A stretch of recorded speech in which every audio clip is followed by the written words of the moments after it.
5 महीने हो गए थे हमें एक ही ऑफिस में काम करते हुए, लेकिन हम दोनों ही अब एक दूसरे से बात नहीं करते थे। उस दिन के बाद मैंने बहुत बार कोशिश किया कि अंजलि को मैं माना लूं, उससे ये कह सकूं कि हाँ मुझसे गलती हो गई थी, लेकिन मैं तुम्हारे बिना नहीं रह पा रहा हूँ। तुम इस ऑफिस में ज्वाइन हुई उससे पहले से मैंने तुम्हें कांटेक्ट करने की कोशिश किया था, लेकिन नहीं हुआ, और जब तुम इस ऑफिस में आई तो मेरी खुशी का कोई ठिकाना ही नहीं रहा। लेकिन मुझे में तुमसे बात करने की हिम्मत नहीं होती थी। मुझे पता था कि तुम अब भी मुझे प्यार करती हूँ, लेकिन कहती नहीं हो।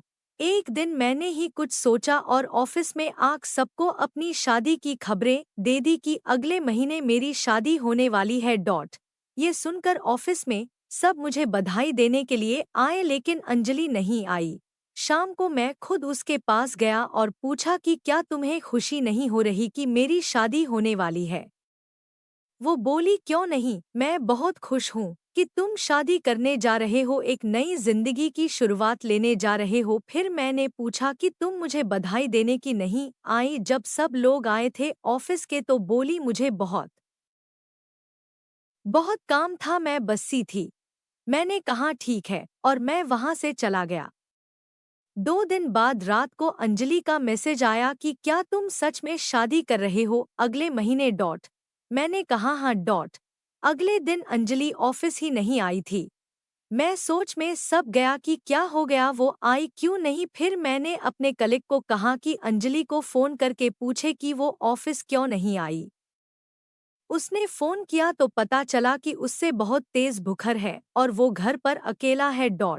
मैं तभी ऑफिस से निकाल गया उसके घर जाने के लिए। रास्ते में मैंने फोन करके उसके घर का पता पूछा और जितनी जल्दी हो सके वह पहुंचा। वहां जाग देखा तो वो अकेले थी और उससे बहुत ठंडी लग रही थी, कंबल में सोई थी।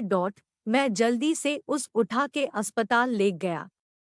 शाम तक उसका बुखार ठीक हुआ तो डॉक्टर ने उससे मिलने की इजाज़त दी। मैं उसके पास बैठा था। वो सो रही थी। मैंने उसका हाथ अपने हाथ में लिया, फिर धीरे से उसकी आँख खुली। वो मुझे ही बस देखे जा रही थी। मैंने धीरे से बोला कि नहीं है, मेरी शादी अगले महीने, मई शादी नहीं कर रहा हूँ। ये सुनते ही वो रोने लगी। मेरे भी आँख में आंसू आ गए। मैंने उससे गले लगा लिया और हम दोनों एक दूसरे को पकड़ के बहुत रोए। फिर हम वहां से घर गए और हमेशा एक दूसरे के साथ रहने का प्रॉमिस किया। इसे कहते हैं सच्ची मोहब्बत। अगर प्यार सच्चा हो तो पूरी कायनात उन लोगों को मिलने में लग जाती है। अगर आपको हमारी कहानी अच्छी लगी है तो सब्सक्राइब कीजिए, लाइक कीजिए, शेयर कीजिए।